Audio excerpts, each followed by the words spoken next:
টাকার জন্য ওষুধ কিনতে পারতেছে না, কি ওষুধ লাগবে ওটা দিয়ে দাও। এর কথা বলি এক কথা দেখতে জানা দেখছি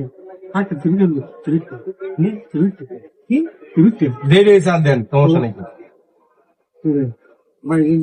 আমি না অনেক আপনি ডাইরেক্ট সরাসরি ওষুধ দিয়েছি, এটা উপর হয়েছে না। হ্যাঁ এই জন্য আপনি ডাইরেক্ট এই ডক্টরের কাছে লয়েছি, আপনার যেটা লাগে এটা লইয়া যান। আর কিছু লাগবে আপনার? কি লাগবে কোন? হ্যাঁ ফেন্সি সেন্সি দেন, সেন্সি জোরে দেন, সমস্যা নাই, দেন আপনি। এটা সেন্সিভ দাও, ফিক্স এটা।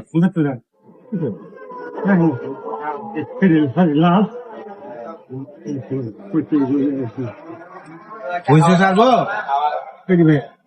ঠিক আছে তাইলে জান আপনি কত হয়েছে আলাম এসেছে।